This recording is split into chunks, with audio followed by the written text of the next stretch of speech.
जय श्री गणेश। आइए सुनते हैं पीपल पतवारी की व्रत कथा। एक बुढ़िया थी। उसने अपनी बहू से कहा, तू दूध दही बेच के आ। वह बेचने गई तो रास्ते में औरतों ने पीपल पतवारी सींच रखी थी।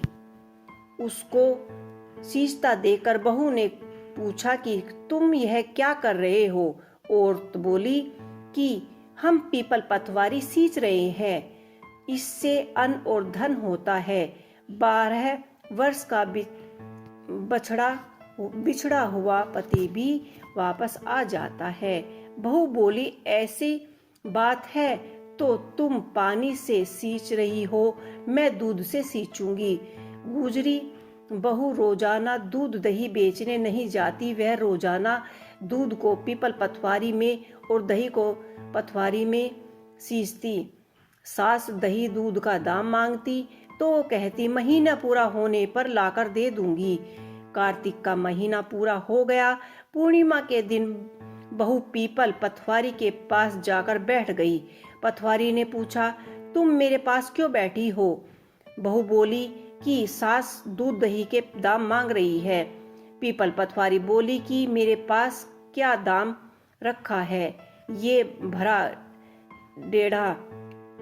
डेंडा पान पतूरा, इसको ले जा। बहू ने वही ले जाकर कोठरी में रख दिया और डर के मारे कपड़े से ढक दिया। सास बोली, पैसा लेकर आई है बहू? बहू बोली, कोठरी में रखा है। सासू ने कोठरी खोली तो देखा तो हीरे जवाहरात मोती से जगमगा रहे थे। सासू बोली, बहू इतना सारा धन कहाँ से लेकर आई? बहू ने आकर देखा तो सच्ची में धन भरा हुआ था। बहू सास को सारी बातें बताती है। सास ने कहा, अब की कार्तिक में मैं भी पतवारी सींचूंगी। कार्तिक आया, सास दूध दही तो बेच आती, हांडी धोकर पीपल पतवारी को चढ़ा देती। आकर बहू से कहती, मेरे से दाम मांग। वह कहती, सासू जी कोई बहू भी दाम मांगती है, मगर सासू कहती तू दाम मांग। बहू बोली, सासू जी पैसे लेकर आई हो तो सास पीपल पतवारी से जाकर पैसे मांगती है। बहू बोली, सासू जी पैसे लेकर आई हो, सास पीपल पतवारी के पास जाकर बैठ जाती है। पीपल पतवारी ने सास को पान पतूरा भरा डेंडा दे दिया। उसने ले जाकर कोठरी में रख दिया। बहू ने खोलकर देखा तो उसमें कीड़े मकोड़े बिलबिला रहे थे।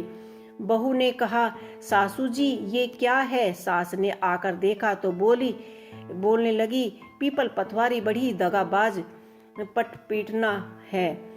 उसको तो धन दिया, मुझको तो कीड़े मकोड़े दे दिए। तब सब कोई बोलने लगे कि बहू तो सत की भूखी सच्ची सींचती थी, तुम धन की भूखी हो। हे पीपल पतवारी माता, जैसे बहू को दिया वैसे ही हम सबको देना, जैसे सास को दिया वैसे किसी को मत देना। तो ये थी पीपल पतवारी की पौराणिक व्रत कथा।